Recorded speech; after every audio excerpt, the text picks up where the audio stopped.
Yung gastos sa pagpapagawa ng clutch o yung pagpapalit ng clutch, didepende yan dun sa klase ng clutch na gagamitin ninyo, kung original ba or replacement.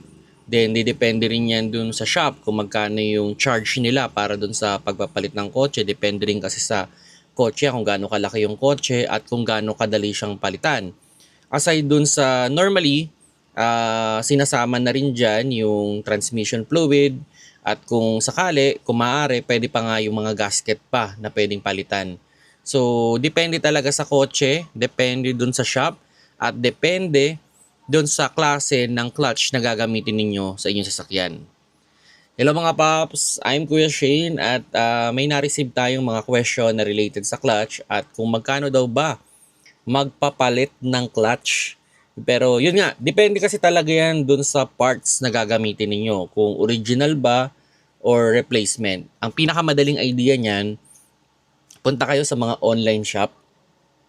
And normally, nakapost naman dun kung magkano yung set of clutch nila.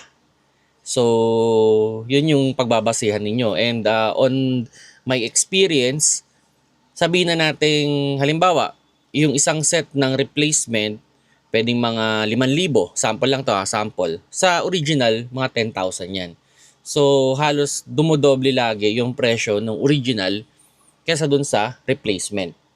So, depende talaga sa inyo yan kung ano yung mas preferred ninyo. Pero kung ako ang tatanungin, kung pang personal use naman yung sasakyan ninyo, at sabihin na natin napapaabot nyo naman ng more than 100,000 kilometers, I will consider the original. Yan.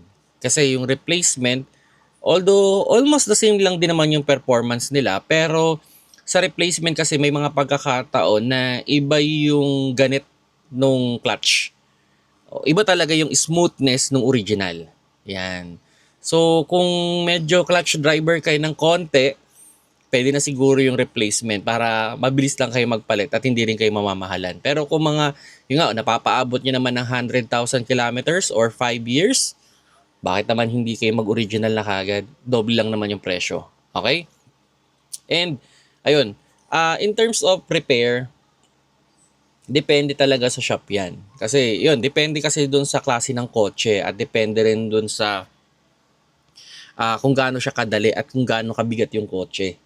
Kasi hindi naman basta-basta rin magpalit ng clutch, no? Mabigat din yan trabaho. And usually nag-aano yan ng mga 3 to 5 hours talaga. Depende kung isa o dalawa yung gagawa. Pero sa minsan kung isa lang yung gumagawa, syempre mas matagal compare dun sa dalawa yung gumagawa.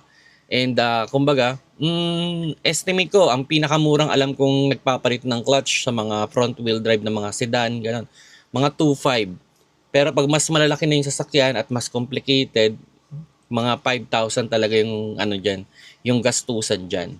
And yun, normally ako ay advise, syempre isang baklas na rin lang naman, 'di ba? So isabay niyo na rin yung pagpapalit ng transmission fluid para at least 'di ba, hindi niyo nababalikan din. And kung may mga ring diyan o mga o-ring diyan na kailangan palitan, maganda isabay niyo na rin para isang baklas na lang. Ayan. So, yan yung gastusan, So, halimbawa sa isang sedan na maliit, sabihin na natin kung ang gagamitin ninyong parts ay replacement, pwedeng mga 10,000 yung magagastos ninyo. Kung original naman, siguro maglalaro na mga 15 to 20,000 pesos. Yan yung cost ng pagpapapalit ng clutch. And normally naman sa mga maayos nang gumamit ng kotse, more than 100,000 kilometers naman ang inaabot niyan. Kung may pagka-clutch driver talaga kayo, doon na ma-early yan. Kasi pwedeng, sabi nga ng iba, inakyat lang ng Baguio, pagbaba na, slide clutch na. Yun yung mga mahilig maghanging-hanging. Yan, yung kumbaga nilalaro nila yung gas, tsaka yung clutch, para hindi umatras yung sasakyan. So yan, mabilis makasunog talaga ng clutch yan. Kaya nga minsan maaamoy mo sa Baguio, lalo na pag traffic na traffic, tapos mga nandun sa mga ahon, nangangamoy clutch na. And kung patuloy yung gagawin yun, nasusunugin yung clutch, hindi malayo. Baka nga 20,000 kilometers pala yung takbo ng kotse ninyo, sunog na yung clutch ninyo. Aside doon sa kung kayo ay tinatawag na clutch driver nga, yung laging nakaaabang, yung paa ninyo sa clutch. Ayan, pag clutch driver kayo, mabilis din kayo makakasira ng clutch. Aside dun sa kung yung pagkaka-adjust ninyo ay sobra or kulang, yun, mabilis din makasira yan. Actually, pag sobra yung pagkaka-adjust, so parang nakaapa ka na rin nun, para ka naka-half clutch na rin nun. So, mabilis din masusunog yung clutch mo dyan. Kasi ang idea niyan, dapat pag binitawan mo yung clutch, okay na okay yung pagkakakabit niya. Hindi kulang, hindi sobra. Okay, kaya pag nag-a-adjust niyan, kailangan careful, no? Doon sa point na sabihin natin tamang-tama na yung pagkaka-adjust. Hindi pwedeng sobra, hindi rin pwedeng kulang. Yan. So yan yung idea, no? And doon sa mga magpapalit ng clutch, no, I highly recommend na isang set talaga yung bibilihin ninyo. Yan, isang set palagi. Kasi ang mahirap kasi diyan yung halimbawa, ang pinalitan mo lang is clutch disc. Pero yung bearing ay sabihin na nating worn out na rin or hindi pa naman sira pero near na. O yung clutch cover ninyo parang alanganin na rin. So ang ending nun, it's another labor. So kung ganun yung sistema ninyo, matatalo kayo sa labor ng labor. Kasi isang parts lang yung pinapalitan ninyo, pero nagli-labor pa rin kayo ng mga 2,500 to 5,000 pesos. Unlike kung binuo ninyo, pinalitan nyo na ng lahat. So isang labor lang, isang cost, and you have a peace of mind. Yan naman yung suggestion ko sa inyo, no. So sa pagpapalit ng manual, no. Usually sa manual transmission naman may clutch. Although may mga matic din na may clutch na parang yung kumbaga yung halimbawa espresso, yan, manual yung transmission niya pero nilagyan siya ng automatic. Yan.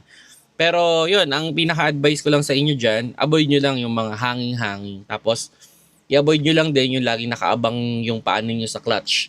Kasi minsan hindi nyo namamalayan talaga yan, kahit tumatakbo kayo, hindi nyo alam na half clutch nyo, yun na yan. Kaya, kung sakaling hindi nyo naman kailangan magkambyo, tanggalin nyo na yung paa nyo sa clutch.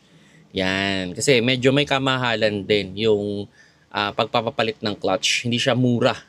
No? At yun, required pa ng mahabang oras. Siguro para makatipid kayo dyan, yun, pwede kayong bumili sa online.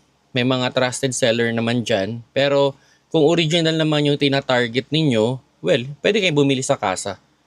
Yan naman yun. Pwede kayong bumili sa kasa niyan. In-order lang naman yan and ma-assure nyo pa na talagang perfectly fit dun sa kotse ninyo. Wag na wag kayong bibili ng parang pwede na ba to? Okay na ba to? Dapat perfectly fit or perfectly designed do sa kotse ninyo para ma-assure ninyo na talagang wala kayong magiging problema. Then, yun, kung maaari, isang set. Yan. At kung maaari din, wag na yung parang tinitipid-tipid nyo pa. Kasi yun nga, mahal yung labor. Yun yung problema sa clutch mahal yung labor at hindi siya madaling gawin. So, sa mga magpapalit dyan ng clutch, yung presyo didepende talaga sa kotse. So, didepende rin dun sa parts na gusto nyo ilagay. Pero yun nga, kung personal use at napapaabot nyo naman ng 100,000 kilometers, huwag na kayo magtipid, go for original na. Iba yung smoothness talaga ng original versus do sa mga replacement na clutch. Yun, kung nagustuhan nyo yung video, pakilike na lang mga paps. At you can share this video, especially sa mga may manual transmission na kotse, na inaalala na kung magkano ba yung magpalit ng clutch. Don't worry kung properly use yung sasakyan. There's no doubt, 100,000 kilometers, okay na okay pa yan. Yung iba nga napapaabot pa ng 200. Pero depende talaga yan kung saan nyo ginagamit yung kotse. Depende rin kung paano nyo ginagamit yung inyong manual transmission na kotse. Kung nagustuhan nyo yung video, pakilike na lang mga paps.